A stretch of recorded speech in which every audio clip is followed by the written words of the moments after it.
Hi guys, this is a quick demo on how to use iPhoto. Now after you've taken your pictures with the digital camera, you'll need to get the correct cord for that camera, and you should have it along with you the whole time, but if you need it, make sure that you ask Mrs. Lotus or Mrs. Schmidt or Mr. Erlinger for more help with that. Your camera cord will plug right into the USB drive on your computer, and it's a rectangular shaped spot to plug something in. There's several of them on the back of your computer right alongside where you plug in your headphones, and that's probably where you'll want to go. You will plug that in. Now if you watch my screen, most of the time when you plug your camera in, if your camera's turned on, your computer's going to notice that you plugged something in, and you'll see that it started opening up iPhoto automatically. It started hopping right there. Your Mac is programmed to do that when you plug in a camera.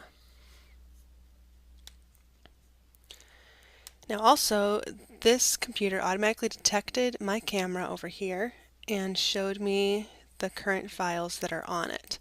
If your camera doesn't do that, it's still pretty easy to find. If you look down the side here in iPhoto, you'll see Library, Recent, and Devices. And Devices should be where your camera is plugged in. Sometimes you'll see two different things like this. You'll see your camera itself and your camera's memory. Most of the time your photos will be stored in one place. Now I'm going to select the pictures that I want to import. And if I hold down Command, I can select multiple pictures. You'll know that a photo has been properly selected when it has this thick yellow band around it. Once I've picked the photos that I want, I'm going to type in an event name down here. This event name is called Things in My Basement, and I'm going to hit Import Selected. And that'll just import those photos that I chose. Now it's giving me the option, should I delete those photos off my camera or keep them there, and I'm going to delete them. I don't want those photos on my camera anymore. And now you see everything here with this event name, Things in My Basement. Now when you go to your library, it's going to show you all of your events. You'll see that I have lots of different events in iPhoto, and if I want to find that one, Things in My Basement, it's right here. And by double clicking on it, I can see this whole group of pictures.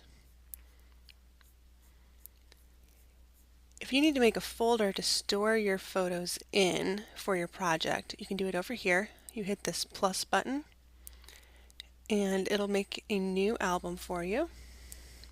So I'm going to call it my Color My World Pictures and hit create. And you'll see that that new album hops up over here. Now when I'm browsing through my library, I can choose any photo that I want and drag it over to that album. Now it'll still stay here in my event, but now it's here as well. If I go to other events, I can drag in more photos. And now if I go to my Color My World album, I can see all of these pictures here. You can also do some basic editing in iPhoto. Double click on a picture to see it closer. If you want to flip that photo around because it's facing the wrong direction, you can hit this rotate button and it'll turn it around a bunch of different directions. If you want to edit it, there are a few options right in iPhoto. You can hit this edit button and it'll let you crop the photo, which means that you can choose to focus on just a small part of it. When you hit apply, it'll change your photo to just that little bit. You can straighten it, which means that if you tilted the camera a little bit by accident, you can pull your photo into a straight alignment. Mine was pretty good, so I'm going to leave it. This is an auto enhance button that just kind of brightens up all of the colors in your photo. This is an automatic red eye fixer. Automatic retouch is supposed to allow you to drag over any small blemishes to try to remove them. It's going to be hard to notice in this particular picture, but you'll see that it's blurring out the black on my screen.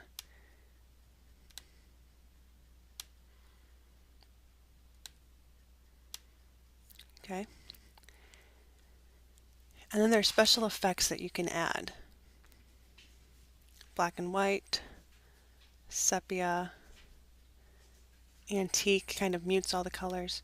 So go ahead and play with these. When you are done, you can hit done over here in the side and it will save these changes to your photo. And that's about all you need to know about iPhoto.